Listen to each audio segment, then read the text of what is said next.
अजित पवारांच्या जाण्यानं रिक्त झालेल्या बारामती पोटनिवडणुकीवरून सध्या जोरदार झुंपली आहे। अपक्ष विरुद्ध सुनेत्रा पवार असा हा सामना आहे। महायुतीला ही निवडणूक बिनविरोध करण्यात पूर्ण यश आलं नाही, त्यामुळे आता प्रचार करण्याची वेळ आली आहे। मात्र इतर वेळी अजित पवारांच्या पक्षातील इतर नेत्यांवर तुटून पडणारे पुतणे रोहित पवार या निवडणुकीत काकींचा प्रचार करण्यासाठी उतरले आहेत, त्यामुळे त्यांच्या दाव्यांची सध्या चर्चा होतीये। रोहित पवारांचा नेमका दावा काय आणि बारामतीत मिळणाऱ्या प्रतिसादाबद्दल त्यांनी काय म्हटलंय, तसंच बारामतीतील राजकीय समीकरण रोहित पवारांच्या दाव्याला किती साथ देतील याचा आढावा या आपण व्हिडिओतून घेणार आहोत। नमस्कार, मी मृणाली पिळणकर। बारामतीच्या आखाड्यात काकीसाठी पुतण्या मैदानात उतरला आणि सुनेत्रा पवारांना 99% मतदार होणार असा विक्रमी दावा रोहित पवारांनी केलाय। महाराष्ट्राच्या राजकारणाचे केंद्रबिंदू असलेल्या बारामतीमध्ये सध्या विधानसभा पोटनिवडणुकीचं वारं वेगाने वाहू लागले। राज्याचे उपमुख्यमंत्री अजित पवार यांच्या अकाली निधनामुळे रिक्त झालेल्या या जागेवर आता पवार कुटुंबातील सून सुनेत्रा पवार निवडणूक लढवत आहेत। या निवडणुकीत सर्वात लक्षवेधी ठरतंय ती म्हणजे आमदार रोहित पवार यांची भूमिका।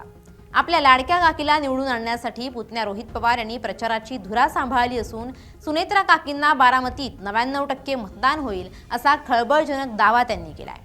रोहित पवारांचा हा केवळ आत्मविश्वास आहे की ओव्हर कॉन्फिडन्स याची आता राजकीय वर्तुळात जोरदार चर्चा झाली आहे। अजितदादांच्या निधनानंतर ही निवडणूक बिनविरोध व्हावी अशी संपूर्ण पवार कुटुंबाची आणि महायुतीची इच्छा होती। रोहित पवारांनी स्वतः पुढाकार घेत काँग्रेसच्या वरिष्ठ नेत्यांची आणि प्रदेशाध्यक्षांची भेट घेतली होती। दादांनी बारामतीसाठी जे योगदान दिलं त्याचा आदर म्हणून ही निवडणूक बिनविरोध व्हावी अशी विनंती त्यांनी केली होती। जरी काँग्रेसने सुरुवातीला उमेदवार दिला होता तरीही रोहित पवारांच्या मध्यस्थीनंतर आणि बारामतीतील जनभावना लक्षात घेऊन विरोधकांनी माघार घेतल्याचं चित्र दिसते। प्रचाराच्या मैदानात उतरलेल्या रोहित पवारांनी अत्यंत भावनिक साथ बारामतीकरांना घातली।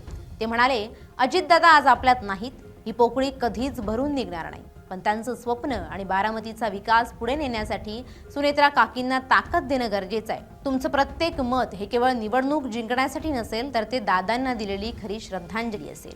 रोहित पवारांच्या या वक्तव्यामुळे बारामतीतील मतदारांमध्ये सहानुभूतीची मोठी लाट निर्माण झाली आहे। रोहित पवारांनी 99% मतदानाचा जो दावा केला त्यामागे काही महत्त्वाची कारणं आहेत। त्यातलं पहिलं कारण म्हणजे विरोधकांचा अभाव।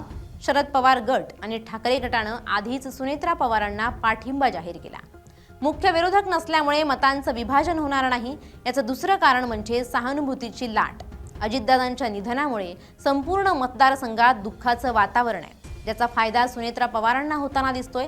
आणि तिसरं कारण म्हणजे पवार कुटुंबाची एकजूट। निवडणुकीच्या निमित्तानं संपूर्ण पवार कुटुंब पुन्हा एकत्र आलंय। रोहित पवारांनी प्रचाराची सूत्र आपल्या हातात घेतली आहेत।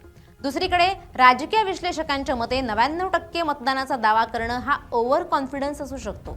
लोकशाहीत कोणत्याही उमेदवाराला 100% किंवा त्याजवळ जाणारं मतदान होणं अत्यंत दुर्मिळ असतं।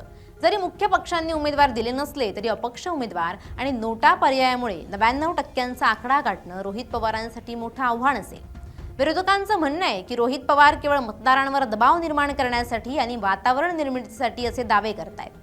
बारामतीची ही पोटनिवडणूक केवळ एका जागेची लढाई नसून ती पवार कुटुंबाच्या अस्तित्वाची आणि अजितदादांच्या वारशाची परीक्षा आहे।